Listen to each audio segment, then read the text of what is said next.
This swine is divine. Get you some of this pig, you dig? I'm doing smoked chops today on the Char Griller Gravity 980. Let's go.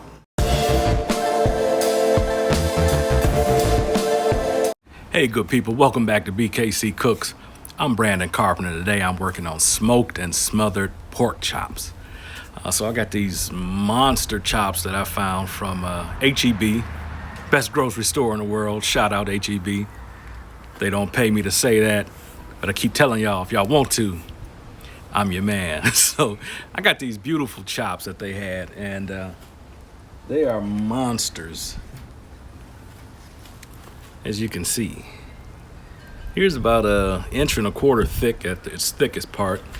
These are center cut, bone in. I call them a pork porterhouse because that's all they really are. You got your filet and you got your strip there. So a beautiful pork chop. So I brine these overnight, and I'm going to be putting some rub on there. I'm going to smoke them on my Char Griller Gravity 980. Now I'm going to smoke them to temp, and going to keep one of those. I'm going to sear it off like a steak. The other two I'm going to smother in gravy. Now the reason I'm doing it two different ways, my son does not like gravy for whatever reason. I don't know where this kid comes from, but he don't like gravy. I don't understand it one bit. So I'm going to do one for him, grilled up that way. The other two I'm going to smother in gravy, cook them down slow and low, have them super tender, and I think you'll really enjoy this. So I'm going to get my fire lit, get these going on. I'm going to smoke them to about 130. I know the government tells you to cook your pork to 160. That's a little too dry for me. I'm going to go to 130. It's going to be some carryover, so they're going to cook a little more. Ultimately, if I get to 145 on pork, I'm pretty happy with it. But again, do what's best for you. But that's where I'm going. So I'm going to get my fire lit. I'll get a probe in one of these chops, and we'll get smoking. Let's go. Okay, so my fire is lit. I've got my Gravity 980 loaded up with lump charcoal and some post oak chunks. Post oak is what I have, so that's what I'm using. But I think apple, cherry, pecan will go really good with these chops. So while that's catching up, I'm going to hit those chops with some seasoning. So again, they were brined, and you can look up here and see my brine video, or a video where I did the brine. It's pretty simple, just a few steps to it, but it's going to be seasoned well through the inside, but I still want a good rub on the outside, especially for the one that I'm going to grill.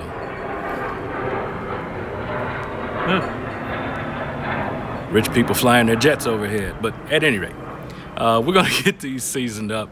I'm using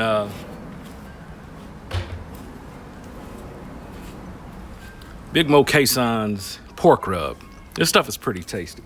If you don't know who this guy is, he's a pretty famous pit master. He's won tons of competitions. This guy knows his stuff, and his rub is really good. So this is a pork rub that he makes.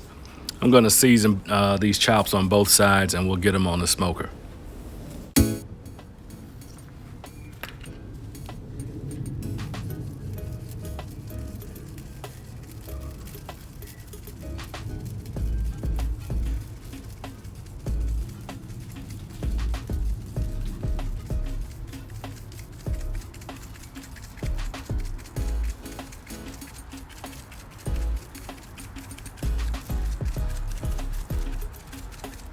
So again, these are big pieces of meat. You can be pretty generous with this rub.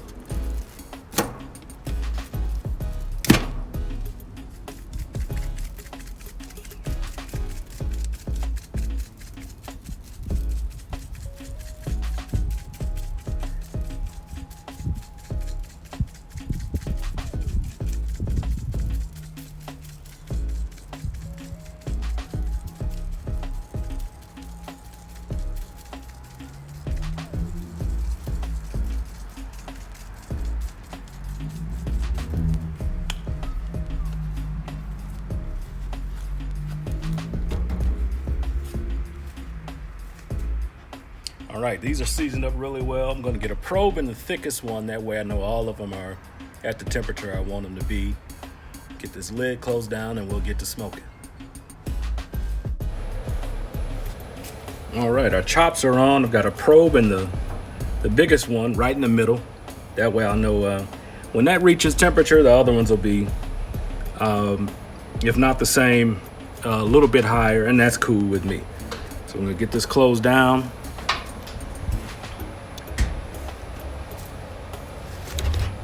I'm gonna set my temp for 250, and I'll get an alert when that meat probe tells me that it's at the temperature I want it to be, which will be 130. So we'll get this going and we'll look at it when they're ready. All right, let's get this gravy going. So this gravy is pretty simple. I've made gravy in my videos before, but I'll take you through it again. Super easy. So what you're gonna need is a half cup of flour. All-purpose flour will do. A quarter cup of oil or fat. So I'm using canola oil. You could use butter if you want. Use corn oil, avocado oil. As long as it doesn't have something that's low smoke point, you'll be okay. So I wouldn't recommend olive oil for this or anything that has a big flavor profile. I would stay away from that stuff. But also gonna have 1 green pepper, 1 yellow onion, 2 nice sized garlic cloves. So if your garlic cloves aren't this big, use little ones to make up for big ones. You'll figure it out. And I have 4 cups of chicken stock that I'm keeping warm on the stove. And that's pretty much it, y'all. Salt and pepper for taste. Anything else you want to add to it, feel free. So we're going to start by heating up the oil, and then we'll gradually get our flour in there and get to browning it and making what is called a roux, R-O-U-X, roux. And that's gonna be the base for our gravy, and it's a base for a whole lot of sauces that you've had and you just don't know about it. So let's get that on the stove and get it going. All right, so I've got a nice deep cast iron skillet, and it's on medium-low heat. I'm gonna add a quarter cup of canola oil.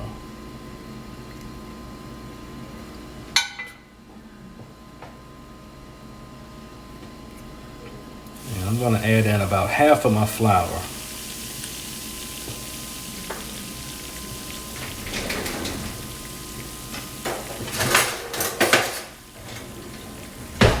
Myself a wooden spoon.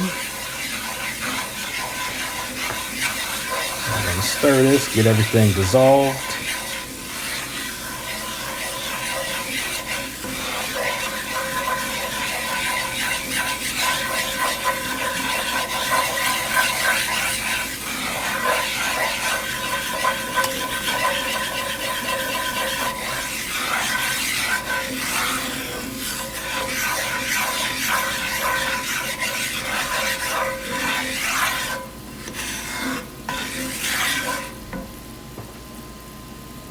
Now that that's dissolved, I'm gonna slowly add in the rest, a little bit at a time.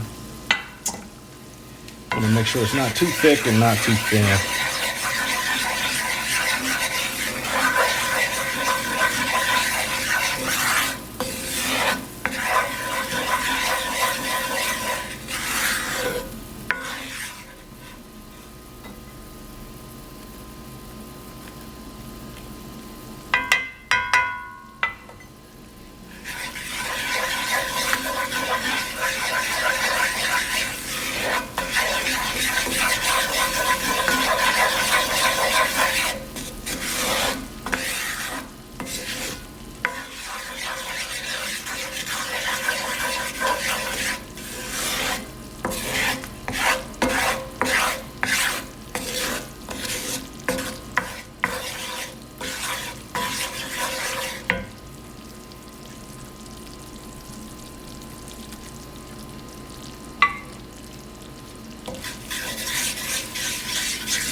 All right, that's the consistency I'm looking for. It'll drop if I drop it. It's not too thick, it's not too thin. So traditionally a roux is equal parts fat and flour. And that works in most instances, but for the type of gravy I'm looking for, I want this to have a lot more thickening power, and I want my roux to be tighter. So now everything is different. If you add a half cup of flour and it's still not this thick, I mean, add a pinch more. You just add a little bit more until it gets to the way it's supposed to be, or vice versa. If you see that it's getting too thick before you get the whole half cup in there, just, hey, lay off of it, man. You know, everybody's ingredients are going to be different and nothing is ever the same. So I'm going to keep this on medium low until I get it nice and chocolate brown. That'll be the color I'm looking for. And then once that's the case, we'll add our vegetables.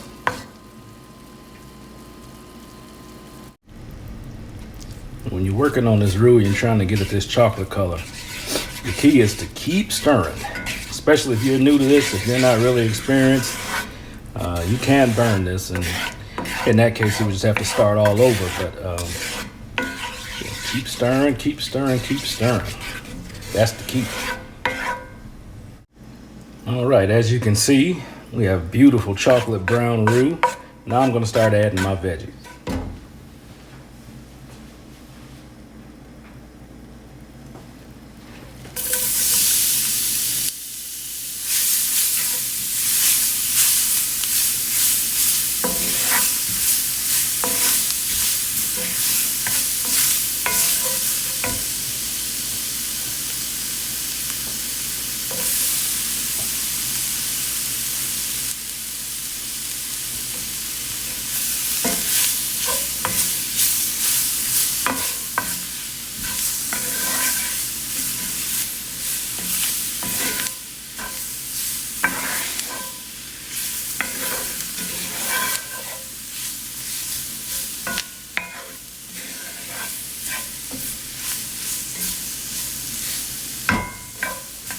Okay, we'll let these sweat down for a few minutes. And one thing, when you add your veggies, your roux will not brown any further. That puts an end to all of that. So we'll let these sweat down. I just sliced the onions and the bell pepper really thin. And as far as the garlic, I'm gonna add that right before I add the liquid because I don't want it to burn. Burned garlic will ruin your entire dish, and we don't want that. So we'll let these sweat down for a few minutes. I'm just gonna smash and mince the garlic. We'll throw that in, and then we'll get our chicken stock in. All right, now we go in with the garlic.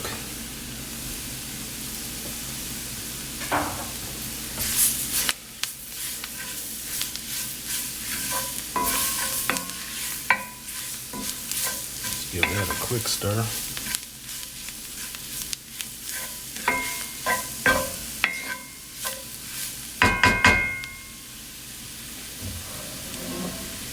Now we'll come in with our stock.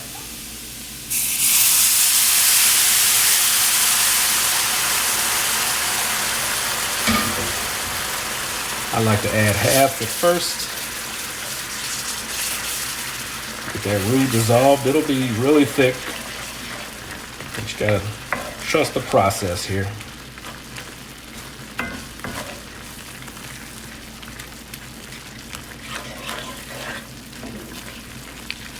Once all your big major clumps are gone, which is the case now, we'll add the rest.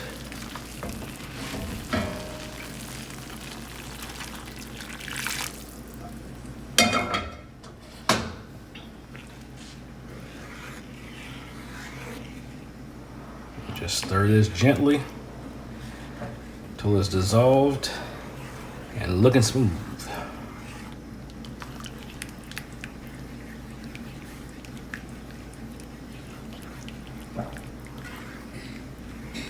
As you can see, that's pretty thin right now, but once this simmers, it's gonna thicken up. So we'll let this come up to a simmer. We'll taste it for salt and pepper, and we'll have gravy.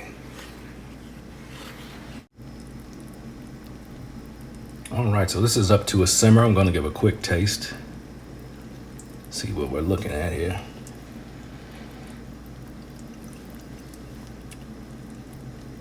That's pretty good.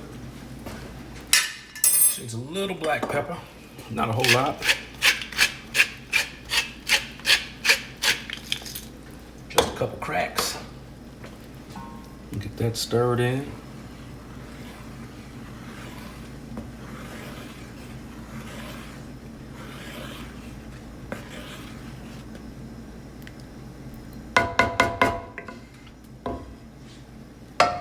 All right, so at this point, I'm gonna turn this all the way down to low. I'm actually gonna put it on the back burner as low as my stove will go. I just wanna keep this warm until my chops are ready to go in here because I don't want it to reduce down and get too thick. So I'm gonna turn this all the way down. I'm gonna put a lid on it. And once our chops are done, we'll get them in here to get simmered. All right, y'all, got the alert. The chops are up to temp, so I'm gonna pull these off. Again, 2 of them are going in the gravy. 1 of them I'm gonna sear off. So I'm gonna get these pulled off. Let's take a look here. Oh my goodness.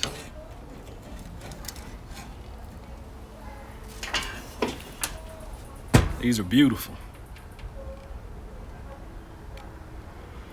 They smell delicious, so I'm gonna get 2 of these off.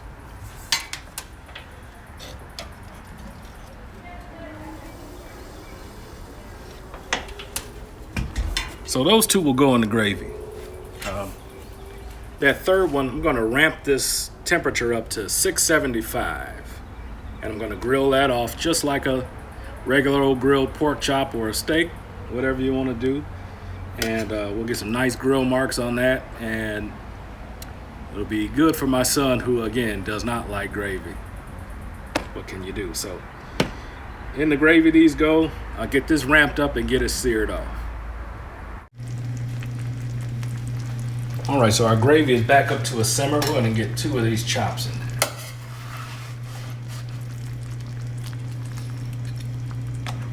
Hopefully, let's see if they fit. There we go. All right. I'm just gonna spoon some gravy on top.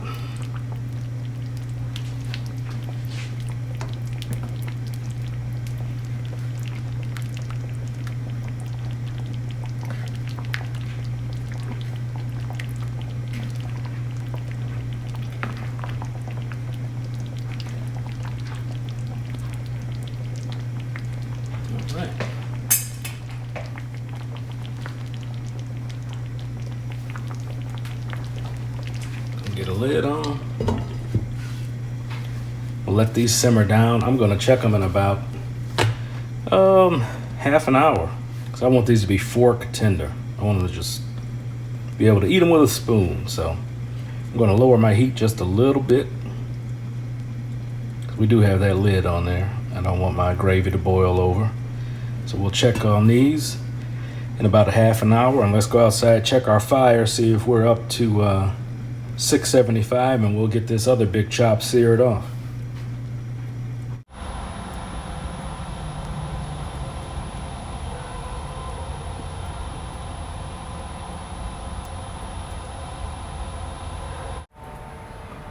All right, our grill is up to temp. Let's get this chop seared off.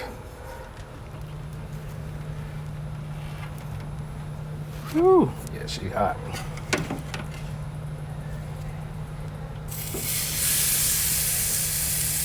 You hear that sizzle right away. Let you know that grill is good and hot.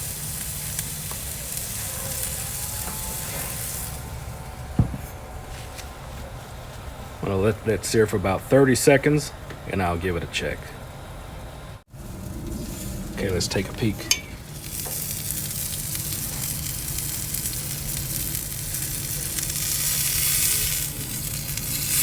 All right, we're working on some nice grill marks, but we're not there yet. I'll check in about another minute. All right, let's take a look and get ready to give it a flip here.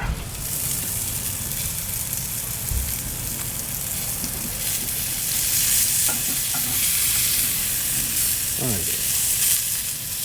I'm gonna move this to a different spot so we stay nice and hot. And we'll flip these around a couple times till we get the crust we want, get it up to temp. This won't take much longer. All right, y'all, these chops have been simmering about 45 minutes and they're coming right apart with a fork, as you can see. Supremely tender. So it's time. I'm gonna shut this off, get them on a plate, and see what they're working with. Let's go. So this is the chop I did for my son who doesn't eat gravy. It's so beautiful, don't you agree? That's gonna be good too. All right, we're all done. It's time for the taste test. I made a little white rice. Rice and gravy is probably my all-time favorite side dish. I could eat that for my main dish every day. I'd never get tired of it, but we're gonna get into this chop here. And again, it is fork tender. It smells really good. Nice and smoky. Cheers to y'all, let's see.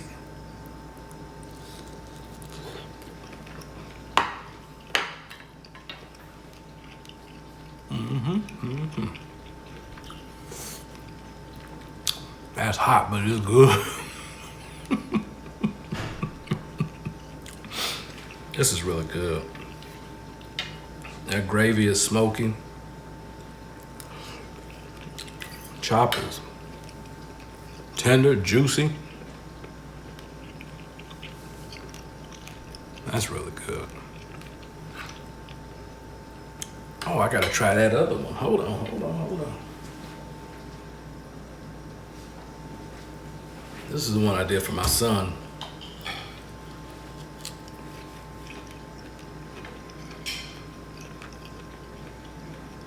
That's really good.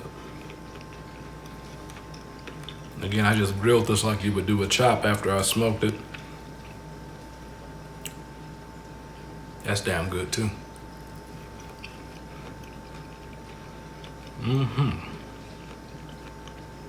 Might have to put both on my plate. Well, I hope y'all give this a try. Let me know what you think.